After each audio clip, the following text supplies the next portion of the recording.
Hey, janitor, mop faster. The hurried stomp of heels sliced through the sterile air, cutting the barked order in half. No, wait. Nurse A muttered under her breath. What's going on? Nurse B flipped her clipboard sharply. Patient complaining about chest pain. The command still rang in Marco DeLuca's ears. He flinched, hands tightening around the worn handle of his mop. Just then, the young woman stumbled, collapsed, her face drained of color, gasping, clawing at the empty air. Blood smeared faintly across the glass doors, reflecting the harsh white lights overhead.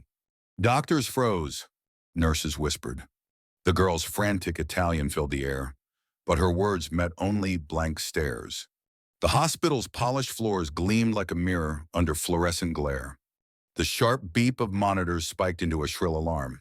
A sterile tang of antiseptic mixed with the heavier, metallic scent of fear. She wasn't just any patient. Sofia Moretti, daughter of an Italian billionaire, bred on wealth and privilege, now lay crumpled and forgotten on the cold, indifferent tiles. And in the corner, Marco stood invisible, just a janitor, unimportant, unseen. Yet deep in his calloused hands and steady gaze was the key to her survival, a truth no one cared to ask. Sofia's breaths grew shallower, her hands trembling against the cold floor.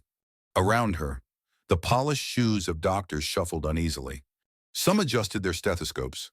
Others glanced at clipboards. None dared to intervene without understanding the desperate Italian words spilling from her lips. The faint scent of burnt coffee drifted from the nurse's station. A wall clock ticked in stern, deliberate beats each second dragging heavier, slower. Marco stood rooted. To the hospital, he was a fixture, no different from the mop he wielded. But to Sofia, he was perhaps the only thread left to grasp. His mind raced. He understood every syllable she cried out, words for pain, chest, breath, words etched deep from a life he had long buried. Outside, sirens wailed in the distance.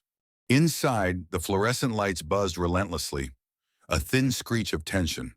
Marco stepped forward, one foot scraping softly against the polished floor. The mop fell from his hands, the faint clatter lost beneath the relentless beep of monitors. Nurse C leaned closer to another, whispering under her breath. Isn't he just the janitor? The hospital lights flickered once, briefly dimming before returning to full glare. Marco cleared his throat low, deliberate. No one noticed. Not yet. As Sofia's body convulsed in shallow spasms, a resident doctor finally crouched beside her. He asked questions simple, rehearsed, but each syllable bounced off the language barrier like rain against glass. Frustration thickened the air. A nurse leaned in, her voice louder, slower, trying to bridge the gap. But the words meant nothing. Sofia whimpered, shaking her head, her hands trembling, tears tracing silent paths down her cheeks. In the corridor, administrators whispered urgently into their phones.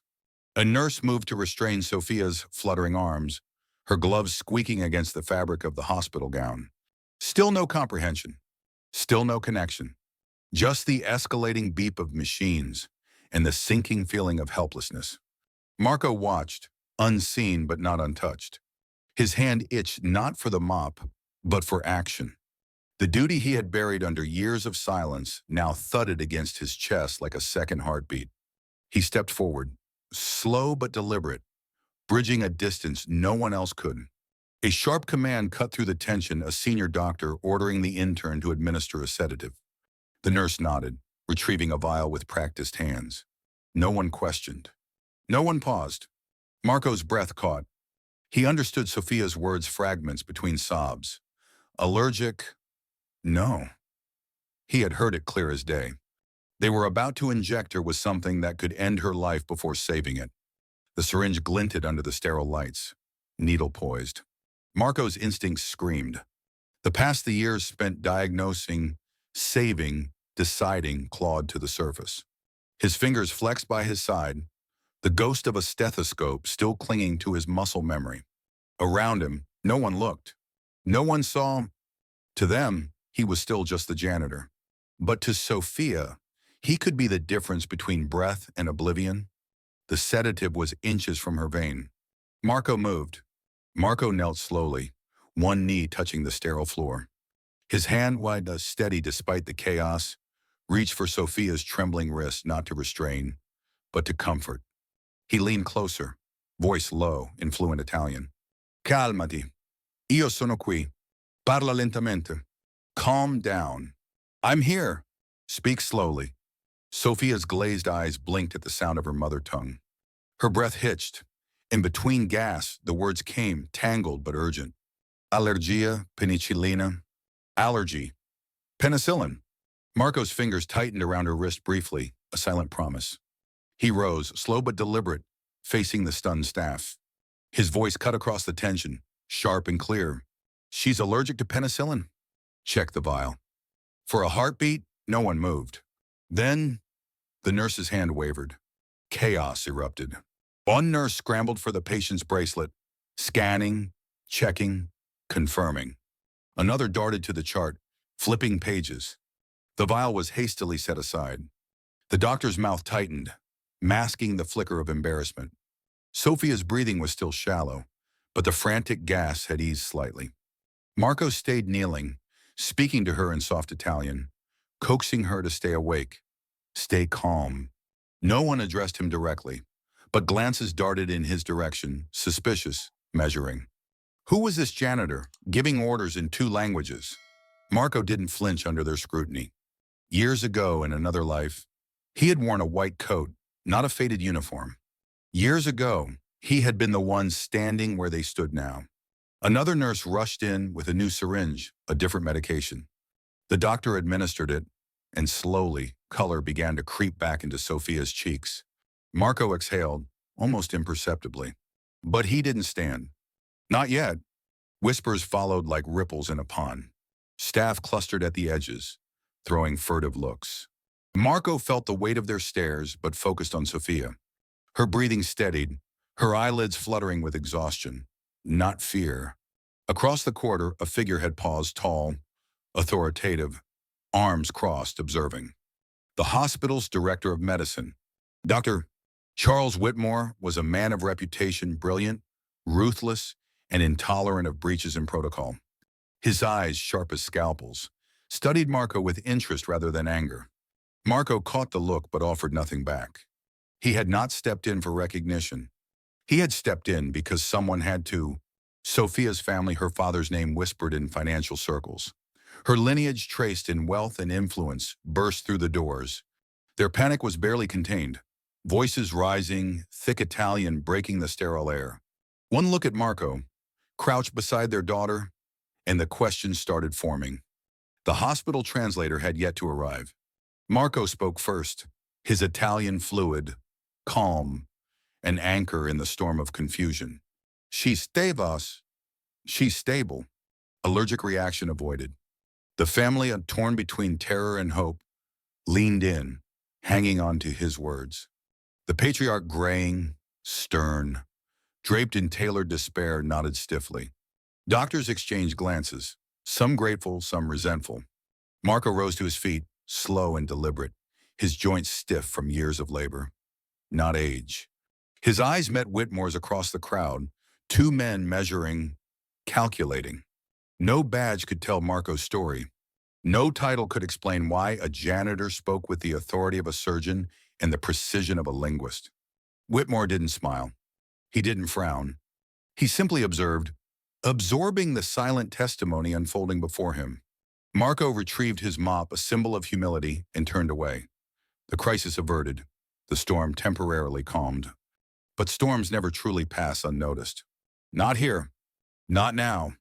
Marco barely made it 10 steps before the sharp click of polished shoes echoed behind him. You, janitor, Chunchunaman.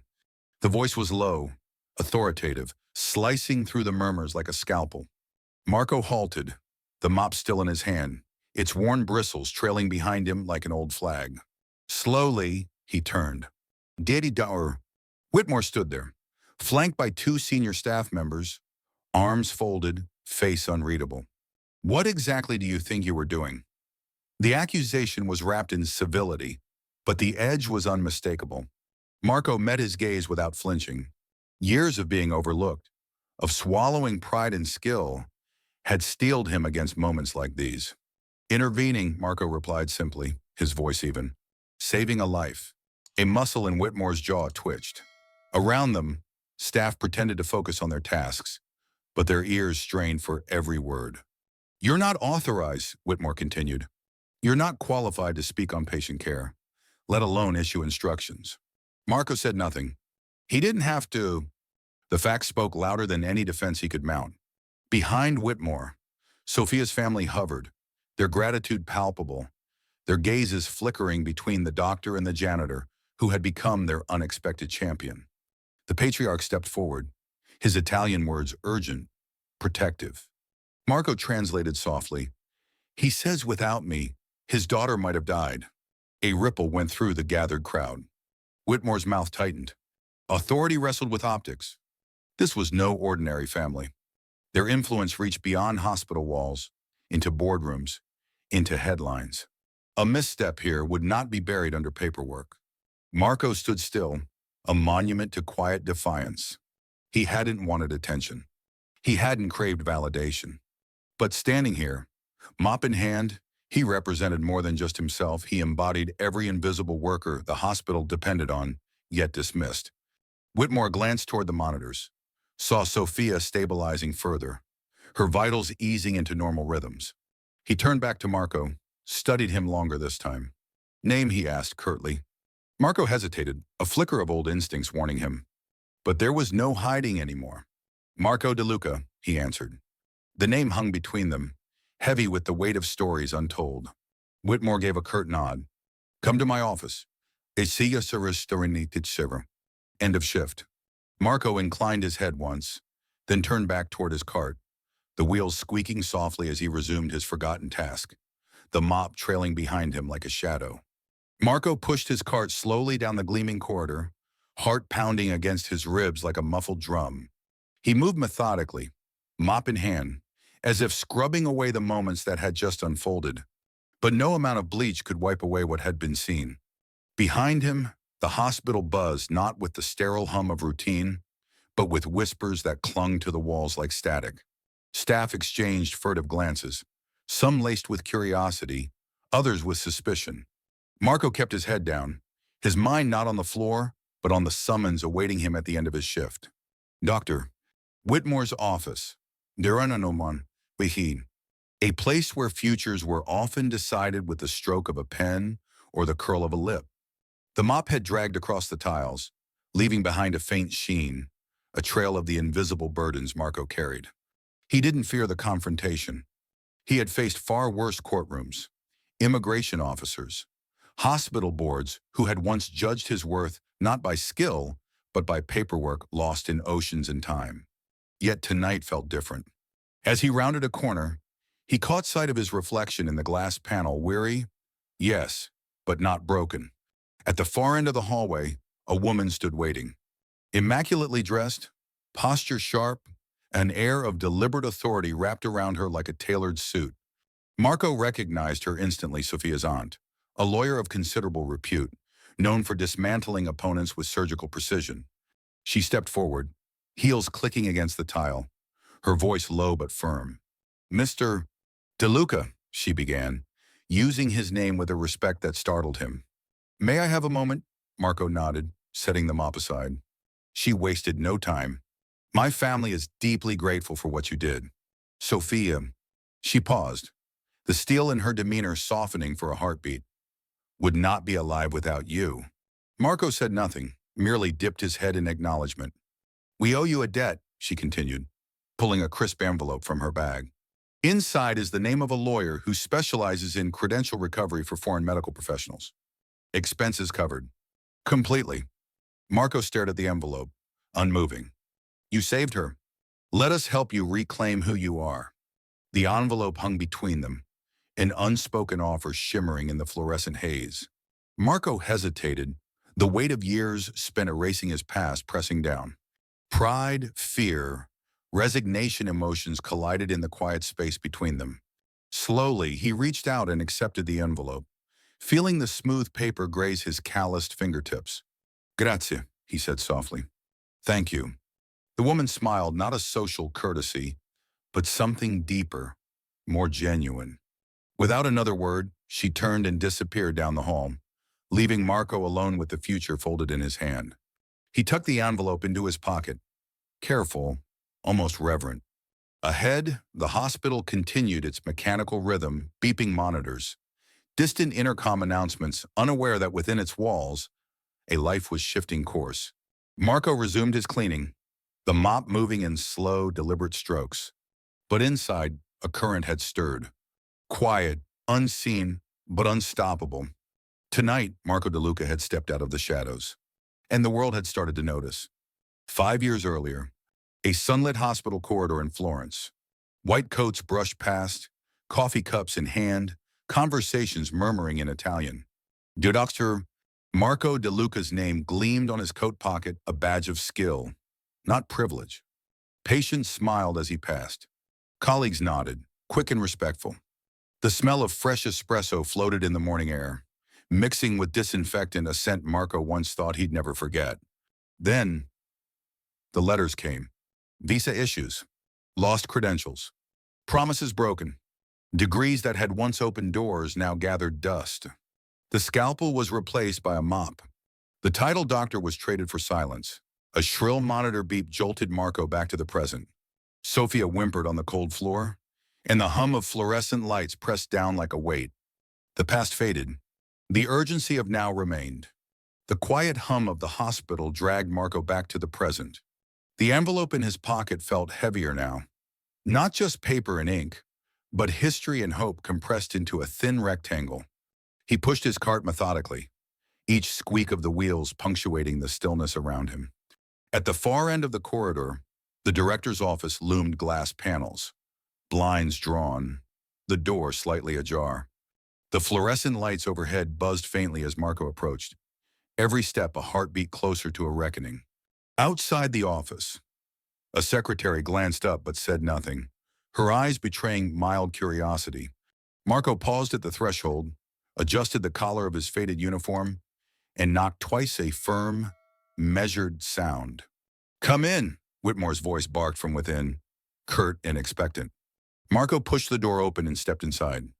The office was a shrine to efficiency, dark wood, leather chairs, a single-frame diploma on the wall. Whitmore sat behind a broad desk, hands clasped, eyes sharp. He didn't rise, didn't offer a seat.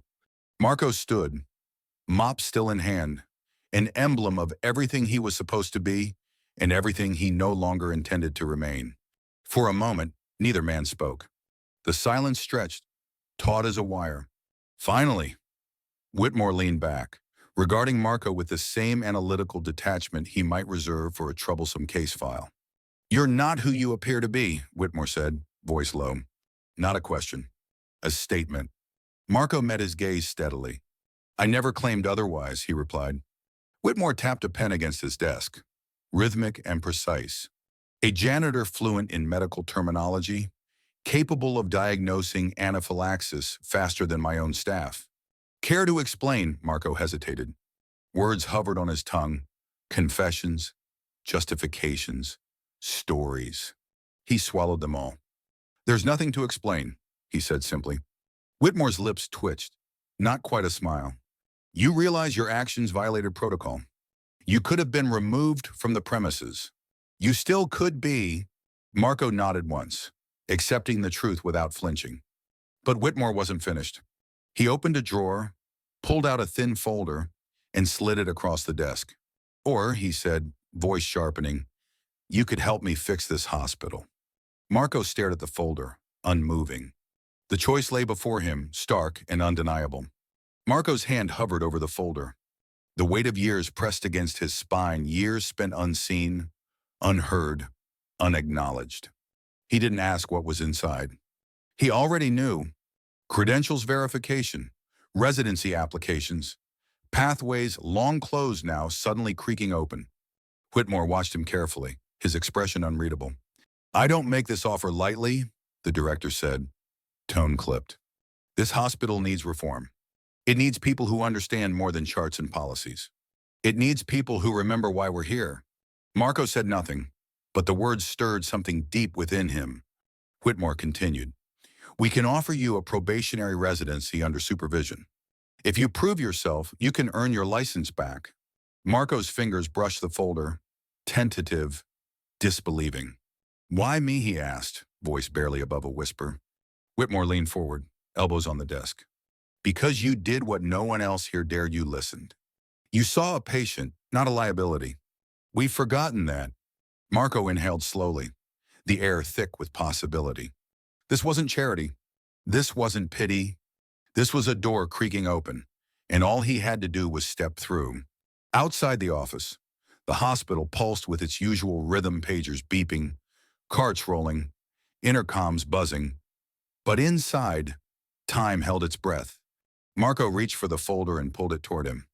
His thumb brushed the corner, feeling the coarse paper under his skin. You'd be under scrutiny, Whitmore added, voice cutting through the moment. One mistake, and it's over. No second chances. Marco nodded. He wasn't naive. Redemption came with its price. A refresher in my room coming in and I'll need to verify your background. Track down your records, Whitmore continued. It won't be easy.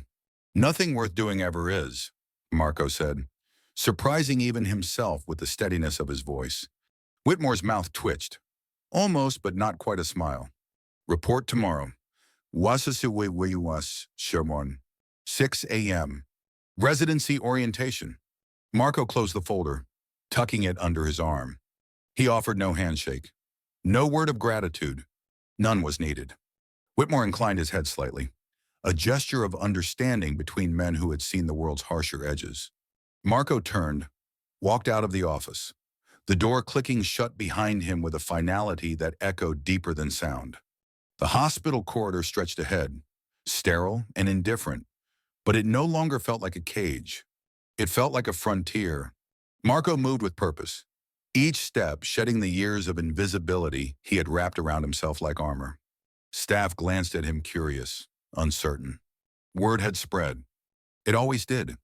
Whispers followed him, but Marco kept his gaze forward, refusing to shrink under their weight. In the elevator, he stood alone, the folder clutched tightly. His reflection stared back at him from the polished steel doors, a janitor's uniform on the outside, but inside, a doctor reclaiming his skin. As the elevator descended, memories flooded, surgeries performed, lives saved, the trust once placed in his hands. Fear gnawed at the edges of his resolve, but he pushed it aside. He had lived too long in the shadows. It was time. The doors slid open. Marco stepped out into the lobby, the evening air cool against his skin as he exited. Tomorrow, the climb would begin. Tonight, he allowed himself a small, rare luxury hope. Across the parking lot, under the pale glow of streetlights, Sophia's family waited by a sleek black car. Her father stood apart from the others, hands in his pockets, face unreadable. As Marco approached, the patriarch stepped forward, extending a hand not as a billionaire, but as a father. Marco hesitated only a moment before accepting the handshake. It was firm, sincere. Grazie, the man said, his English thick with accent but clear with gratitude. You saved my daughter? Marco inclined his head. She saved me too, he replied, and the man's brows furrowed in quiet understanding. From the car, Sophia watched, pale but alert, her eyes reflecting the streetlights. She lifted a hand in a small wave, weak but determined. Marco raised his own hand in response, a silent exchange of respect. The family climbed into the car, and as the engine purred to life, Marco stood alone in the empty lot, folder pressed against his chest, the weight no longer oppressive but empowering. He turned back toward the hospital, toward the future waiting just beyond the glass doors. Morning came early, and with it, a new reality. Marco stood before the hospital entrance, no longer a custodian arriving for an unnoticed shift, but a resident reporting for duty.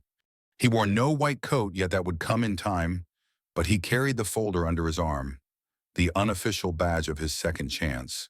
Inside, the halls bustled with the chaotic energy of a day just beginning. Interns with sleep-deprived eyes hustled past, nurses reviewed charts, surgeons barked orders. Marco moved among them unseen, yet not invisible. He made his way to the residency office where a cluster of new recruits gathered, nerves palpable. They glanced at him, some curious, others indifferent, assuming him perhaps a late maintenance worker. Marco stood quietly until his name was called. Marco DeLuca, the coordinator said, scanning her clipboard. Heads turned. Some frowned, recognizing him from whispers the day before.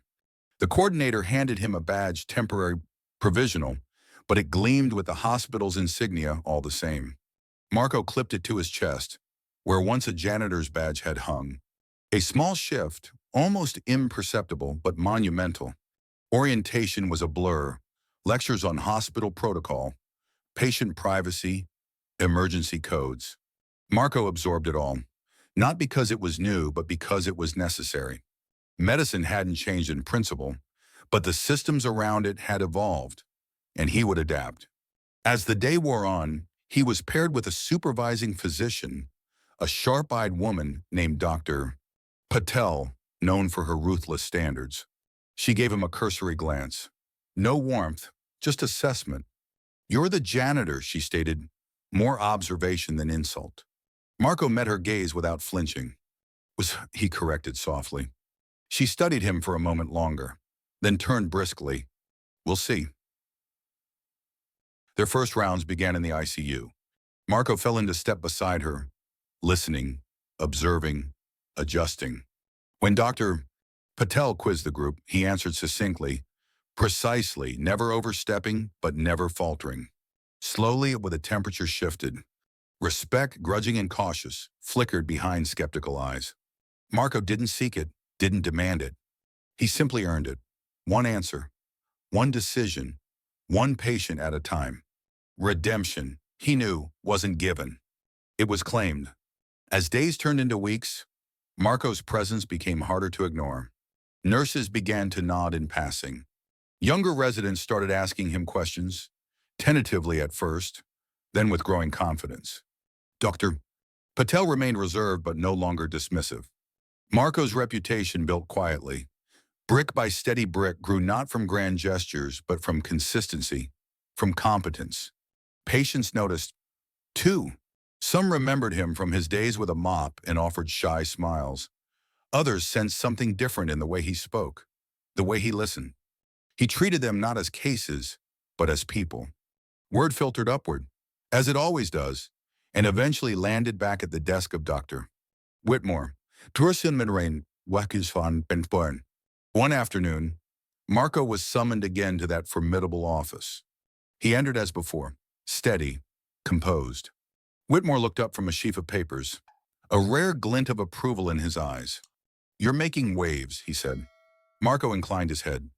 "Good ones, I hope." "The kind we need," Whitmore replied. He leaned back, studying Marco with a faint smile. "You're not just fixing patients, DeLuca. You're fixing us." Marco said nothing, but inside something settled, a quiet certainty. Hard-earned. Whitmore reached into a drawer and withdrew a small box, sliding it across the desk. Marco hesitated, then opened it to reveal a polished name badge, gleaming under the fluorescent light. Dr. Marco DeLuca, Ansarimi. D. Official, undeniable. Whitmore's voice was low, almost ceremonial. "Welcome back, Doctor." Marco closed the box gently, the badge resting against his palm like a promise fulfilled.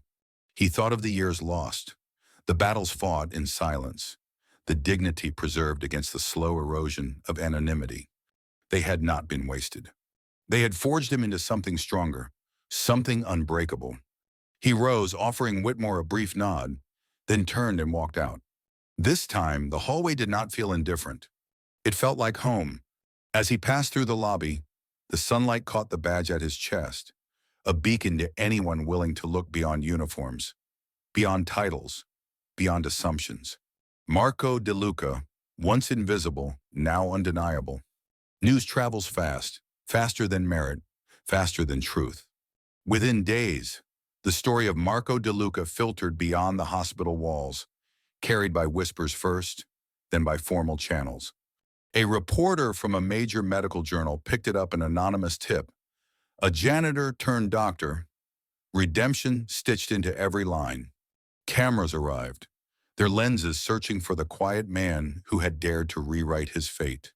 Marco avoided them, slipping through back corridors and service elevators, but the truth had its own momentum. One morning, the hospital administration held a press conference. Dr.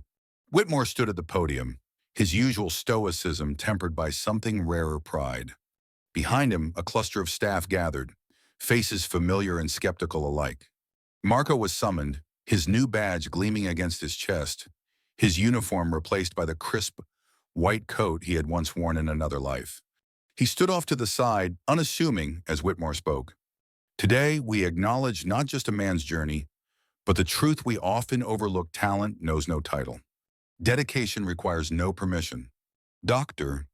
Marco De Luca reminds us all of that. Applause followed, tentative at first and then growing. Marco inclined his head slightly, accepting the recognition without arrogance.